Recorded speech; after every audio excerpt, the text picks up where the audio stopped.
Well, good morning. My name is Craig Nordskog, and I work with the Wesley House Family Services out of the Key Largo office. And I'm the Independent Living Skills Specialist and Education Coordinator, primarily working with teens 13 to 18. The Independent Living Skills Specialist position is just really one part of a bigger team picture. I work closely with the full case manager and the teen that they're responsible for.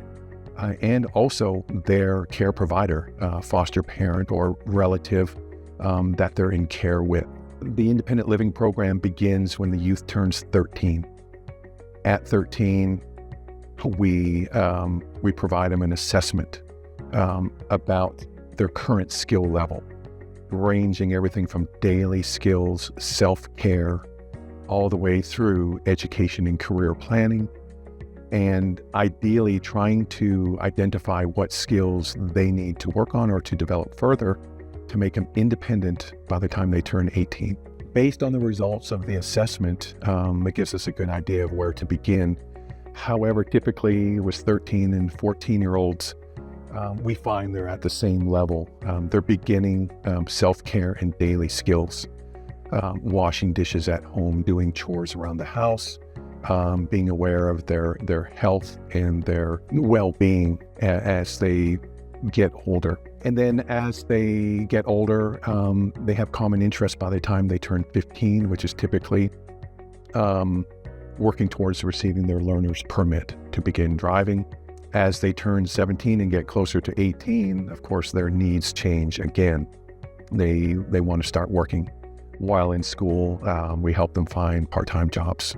And that begins with sitting down with them, creating a resume, cover letter, discussing interview techniques, what clothes to wear to an interview, how to tailor their cover letter and their resume to the specific jobs they're looking for.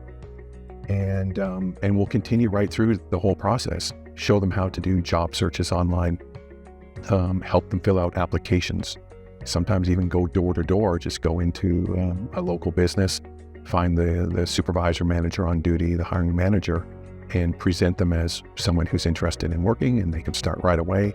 And of course, we prepare them prior to that. It could be we having mock interviews in the office and preparing them with questions and answers of what would most likely be offered. And then as they get closer to 18, depending on their case, they may age out.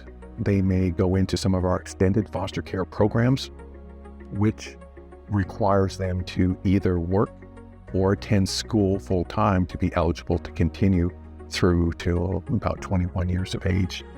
And that entails assisting them with finding a place to live, whether it's an apartment on their own, maybe it's a group home, some type of transition living facility, or possibly with a licensed foster care provider as well. If they decide to go to college or universities, usually their first choice is to move into the dorms, and we assist with filling out all applications required, leases, to make sure that they're set up for success for that final move with us. I try to keep in contact with all of the teens as much as I can for at least a year to 2 years afterwards. I think that's where the reward in the program comes from. While working with them, you can see them learn and develop and grow.